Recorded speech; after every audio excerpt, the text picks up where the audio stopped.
बापूजी, आज का जो प्रश्न है वो प्रश्न बापूजी हम भक्तों के लिए एक अनोखा प्रश्न है बापूजी, आपके जीवन से रिलेटेड। जब आप 5 साल के थे तब से आपका जीवन यात्रा कैसे रही और आपने क्या क्या अनुभव किए, इसके बारे में थोड़ा सा हमें बताइए बापूजी। जी।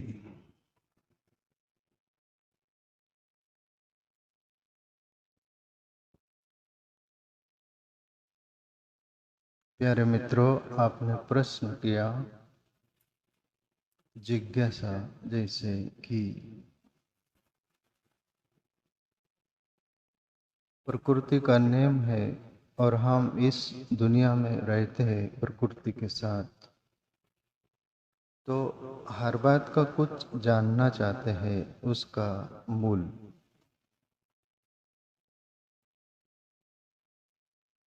जैसे मैंने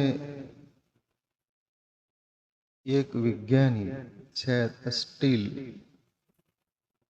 पीछे कुछ और भी नाम था पर पहले स्टील था वो विज्ञानी के नाम, ईश्वर के बारे में उन्होंने बोला कि लोग बोलते हैं कि वो ईश्वर है, वो यदि है तो उसके भी कोई ना कोई तो हो गई, माँ बाप बोल दो, रचयिता बोल दो, वो कहाँ से आया? ऐसा कुछ मूल जानने की एक जिज्ञासा होती है, जीव का स्वभाव है। और ठीक है, कोई गलत। अभी जैसे आप सभी मेरे प्रेमी, मुझे प्रेम करने वाले, अपना मानने वाले, मेरे से जुड़े हुए हैं आप, तो अपनापन जहाँ होता है वहाँ पर यह कि ये जिज्ञासा से जगती है कि आपकी यात्रा बचपन से कैसी रही, वो जानने में एक दिलचस्पी रहती। और मैं भी आपसे बोलूं कि मैं भी कोई महापुरुषों का जीवन, बचपन से बीच में यात्रा, आखिरी यात्रा तक जो भी सुनने को मिलता था, तो मुझे वेद शास्त्रों से, कोई भी किताब बुक्स से, कोई भी ज्ञान से ज्यादा दिलचस्पी उसमें रहती थी। ये पक्का बात है, कच्चा नहीं।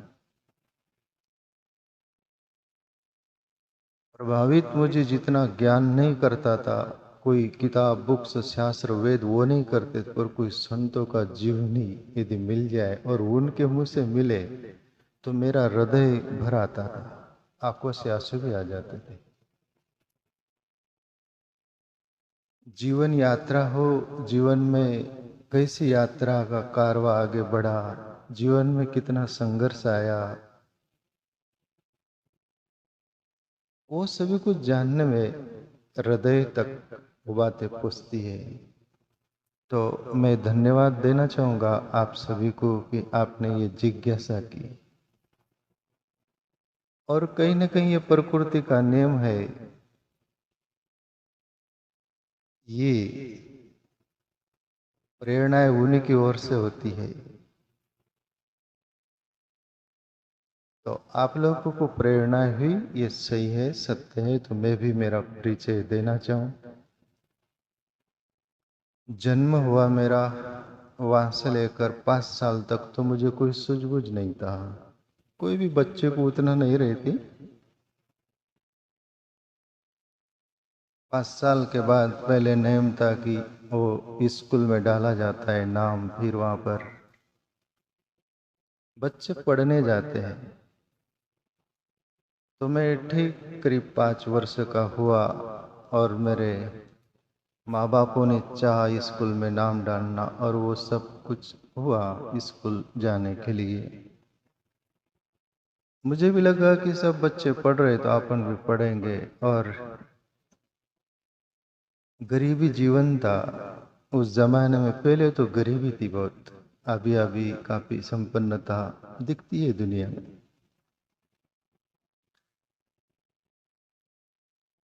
एक ही बनियान थी और फटी फूटी थी, और पैंट नहीं थी नीचे जो वो पहनते निकर जैसा, कोई समझ भी नहीं थी, घर वाले को भी नहीं थी कि जो था सामने वही था। मुझे स्कूल जाने के लिए भेजा। आप देखते जैसे देहाती बच्चे होते हैं, कोई साफ सुथरा नहीं, क्लीनता नहीं। एक उत्सव रहता है कि अपन स्कूल में आज जा रहे, वो खुशी थी। और मैं गया वहाँ पर स्कूल में, वहाँ मास्टर थे तो मुझे देखे, और फिर कुछ समय तक तो नहीं बोले, पर बीच में बोले कि भाई कल से तेरे माँ बाप को बोलना तुझे पैंट पहना कर भेजे। मराठी भी मुझे आती नहीं थी सीधी लैंग्वेज वो। मैं जैसे तैसे बोला कि ठीक, पर घर आकर माँ बाप से बोला तो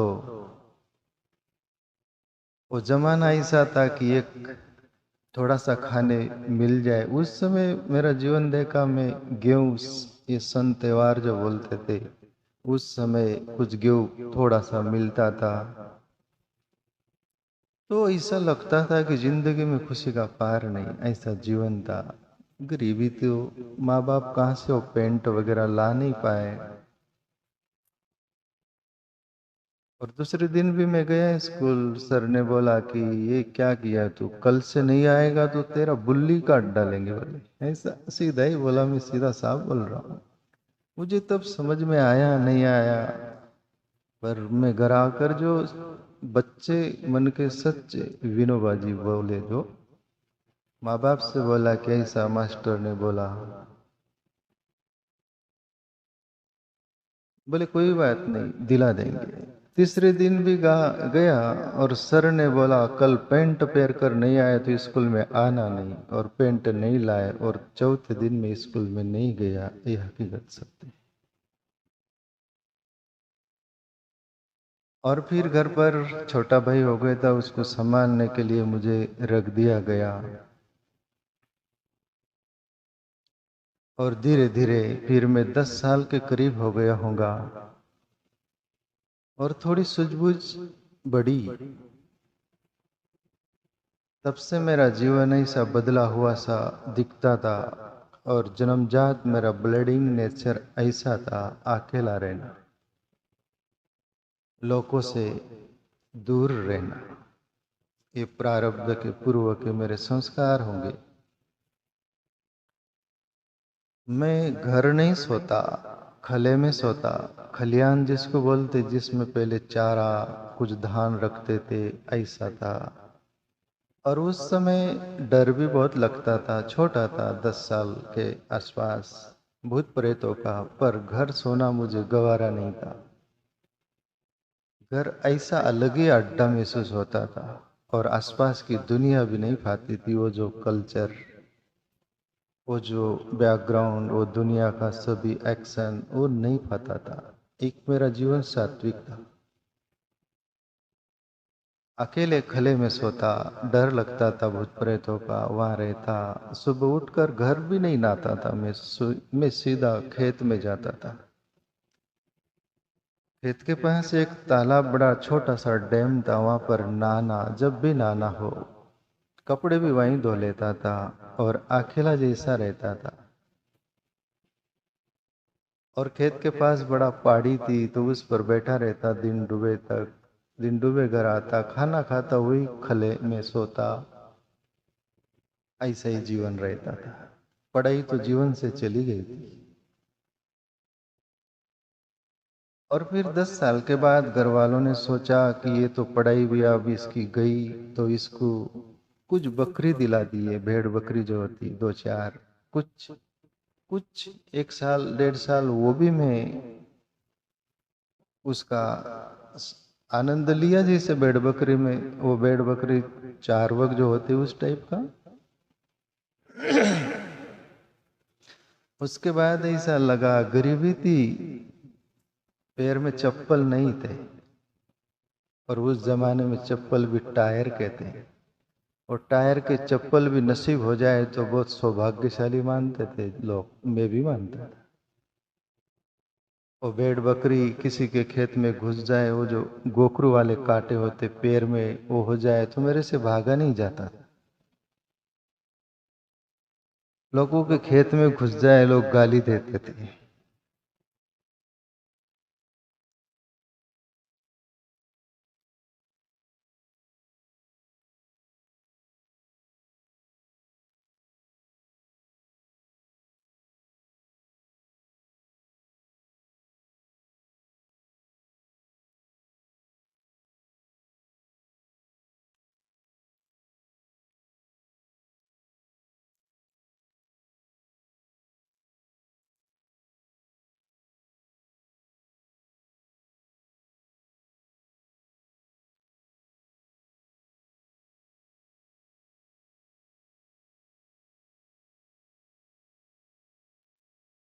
बोलता था घर आके,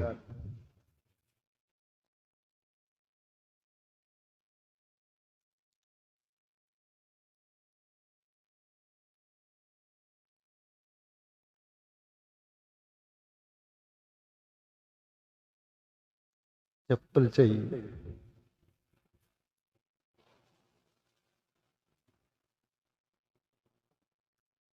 नहीं दिला पाते थे।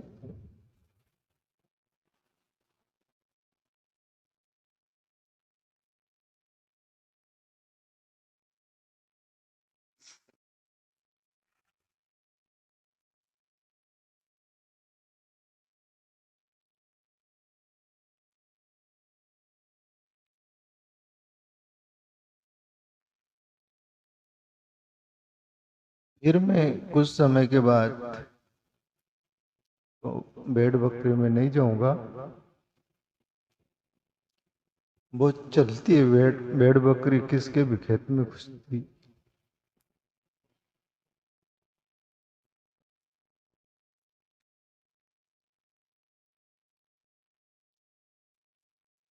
चप्पल नहीं तो मैं नहीं जाऊंगा बकरी। घर वालों ने बकरी भी बेच दी। फिर सोचे कि ये बेच डोर जो होते,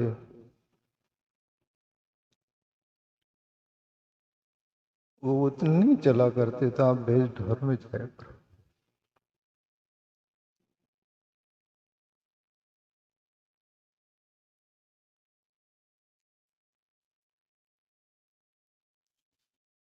दिला दिए बेच डोर, जाता हूँ उसमें।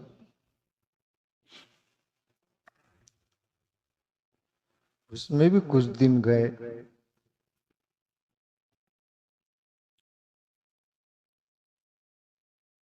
फिर धीरे धीरे मैं सोचा कि ये भी नहीं क्षमता।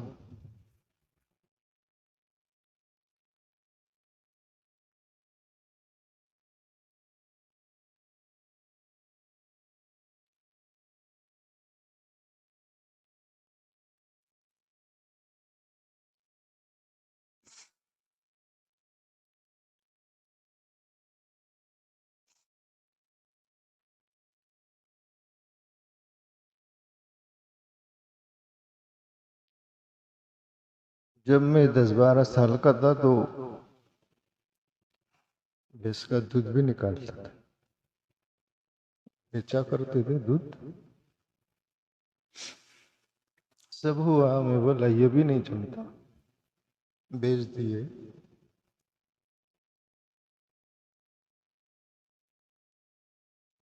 फिर बोले खेत में पानी भरना।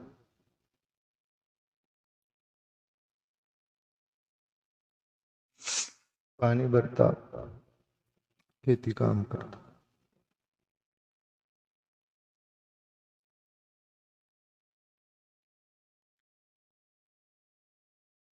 खेत में भी मैं काम करता था, कुछ हाथ में टिकाव रहता था। दादा जब 12-13 साल का रहा होगा, जिंदगी क्या इतनी है अपनी। ये दुनिया खेती कर रही, काम कर रही, पैसे कमा रही, शादी कर रही, बच्चे पैदा कर रही, मर रही। इतनी जिंदगी नहीं खाता था, उदास बैठ जाता था।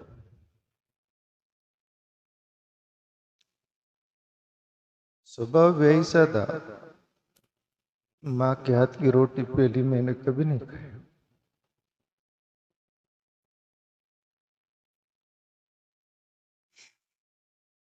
मिजाज मेरे ढंग का था, मैं भी क्या करता। माँ बोलती,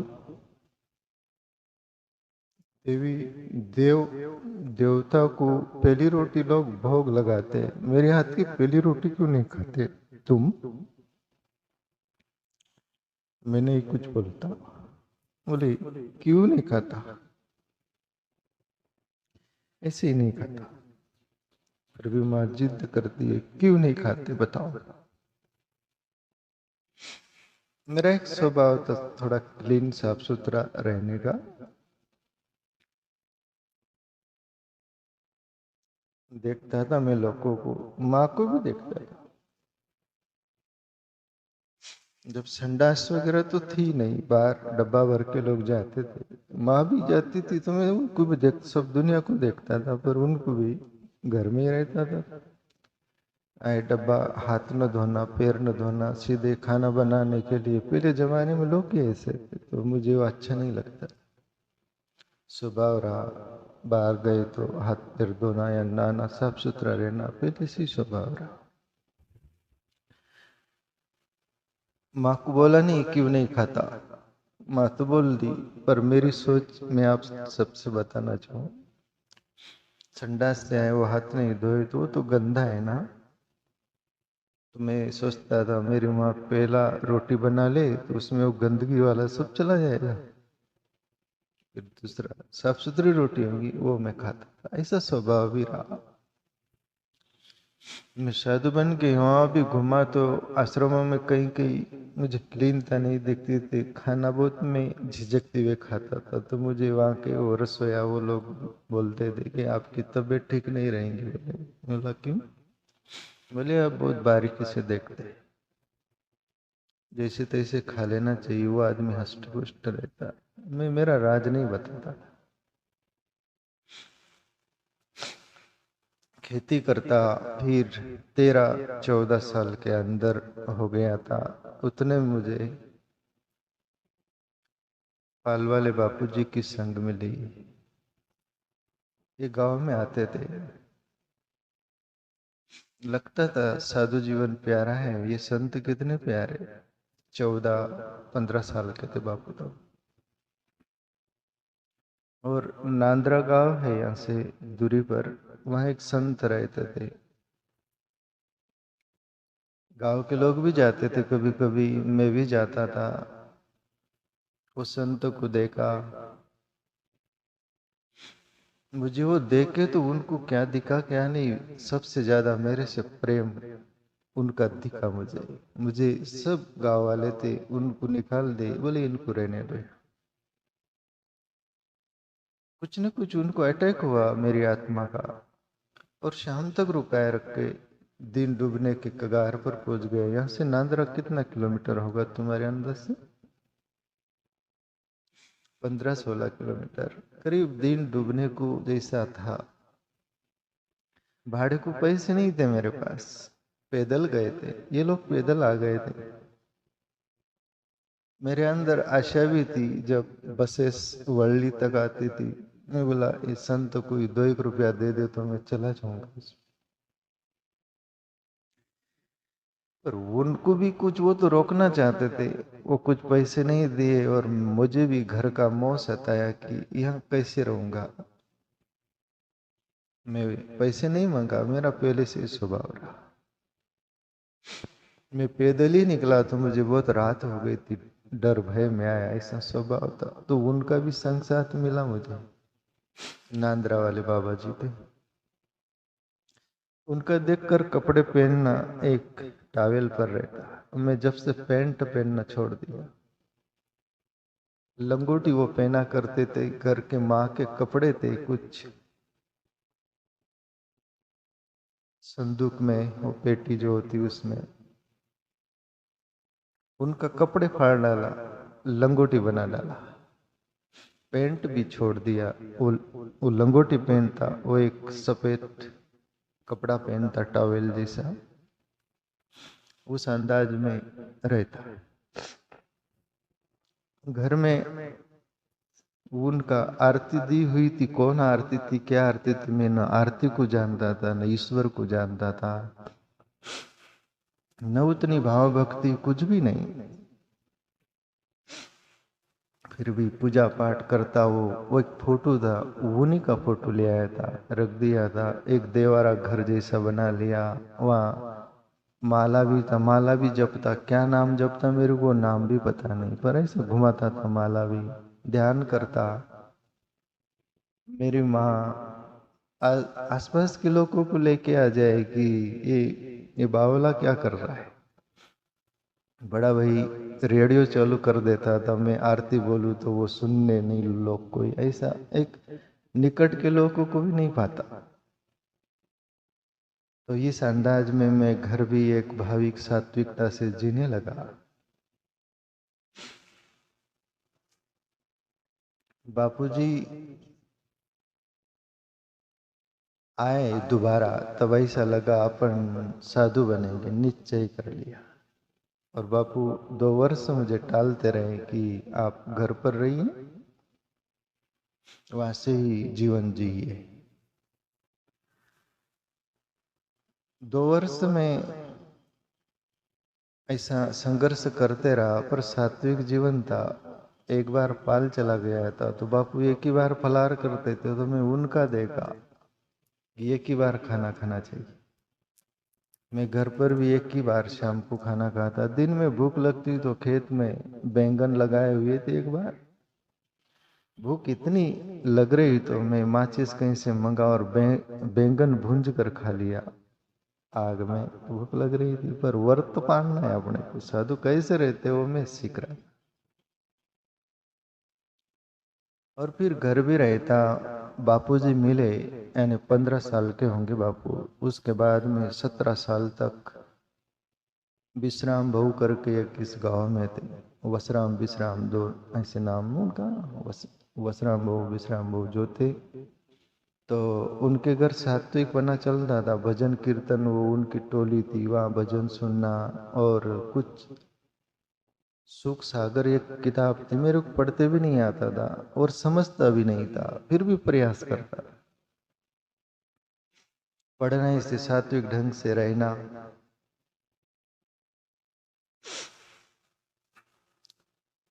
और फिर ज्यादा हो गई, मैं 17 साल का हो गया होऊंगा, और घर वालों से निवेदन किया, उसके 1-1.5 साल पहले से कर दिया था कि मैं साधु बनूंगा। और किसके माँ बाप चाहते हैं अपना बेटा कोई साधु बना, कोई नहीं चाहता।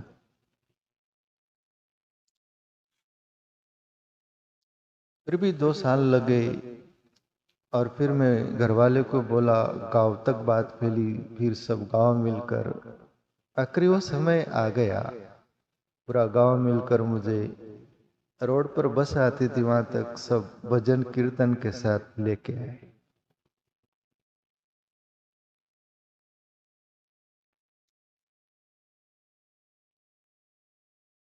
माँ बापों के अंदर भी गम था, आंसू थे, मेरे अंदर भी मोह था। हिम्मत तो किया गया था कि फकीरी जीवन ही ठीक है। ये मोह था कि आप सब छूट रहे, गाँव, माँ बाप। भजन कीर्तन के साथ मुझे विदा की, और बापूजी, पाल वाले बापूजी के पास वो पहुंच गया। बापूजी के भी वहां क्या था, कुछ नहीं था, एक कोविलों को खपरेलू एक कुटिया थी, उसमें 3-4 लोग सो नहीं सके, ऐसा था। अब बापू भी सोचे, मैं इसके पहले बापूजी वो आए, सब कुछ ज्यादा नहीं बोला, थोड़ा ही बोल रहा हूँ शॉर्टकट में। बापूजी के पास रहने लग गए। बापूजी के पास भी कोई सुख सुविधा नहीं थी, सीधा पानी पीने को नहीं था। हम गांव में बाल्टी लेकर जाते और टाकी के पास, वहां से भी पानी लाते थे। गांव में से टिफिन आ जाते थे उस अंदाज में। फिर मैं वहां रहने लग गया और पहली दीपावली आई और मैं मंदिर था, मंदिर के पीछे जाकर रोने लग गया। गांव याद आया, माँ बाप याद आया, सब कुछ याद आया। सोचा कि क्यों छोड़ दिया आपने, मोह सताया। फिर तो धीरे धीरे सूझबूझ आई और संभला जीवन। फिर बापूजी के सानिध्य में रहने को मिला, सूझबूझ आते गई। साधु जीवन कैसा जीना चाहिए वो सब कुछ विद्या हासिल करते रहे। बापूजी ध्यान धारणा वो सभी कुछ बताएं, अपना आत्म कल्याण का मार्ग रास्ता बताएं, उस पथ पर चल पड़ा जीवन। और फिर ऐसे साधना करते करते, बापूजी के साथ साधना करते, जो खाने को मिले एक टाइम खाना खाते। कभी बापू जी के साथ गुफा में जाने को भी मिलता था, ध्यान को। छोटी सी गुफा थी, दो लोग ऐसा बैठ सके, फासला केवल 3 इंच 4 इंच का वो अंदर गुफा था, वहां ध्यान करते। मैं तो एक बार बापूजी के साथ ऐसा गुफा में ध्यान कर रहा था। बापूजी तो सक्षम थे साधना में, प्रौढ़ थे, मैं बच्चा था उसमें। अंदर बाहर का हवा शुद्ध नहीं मिलता, सब कुछ। मुझे नींद आई। बापू आगे आसन पर बैठे थे, मैं पीछे बैठा था ध्यान में, आंख बंद करके। मेरे को उतनी सूझबूझ थी ही नहीं, ध्यान यानी आंखें बंद करना, बैठे रहना। अंदर ईश्वरीय शक्ति है, ईश्वर है, उसके बारे में कोई पता नहीं था। बापू इतना ही बोले थे, ध्यान करना, आंखें बंद करके भ्रुकुटी में आज्ञा चक्र में देखना, नाम स्मरण, गुरु मंत्र जिसको बोलते वो सब दे दी, गुरु दीक्षा भी हुई थी, सब करता। मुझे नींद आई तो बापू के पीठ पर एक बार सर जोर से मार दिया मैं। बापू कुछ हिले डुले कुछ नहीं, उनको मालूम था बच्चा है, सिकट है। मैं बोला, मन में तो सोचे ठीक नहीं हो रहा। दोबारा, और थोड़ा टाइम बाद नींद की झपकी आई, बापू के पीठ पर दोबारा सर मारा। अब पहले थे कुछ ऐसे तो मैं एक बार श्री कृष्ण का फोटो जहाँ सोता था वहां पर सामने दीवार पर खिल मारकर इसे टांग के रखता था, उसको देखते रहता था, ध्यान करता था, जप करता था। एक बार वहां भी नींद आई से आई तो फोटो को सर से फोड़ डाला, कांच घुस गई मेरे।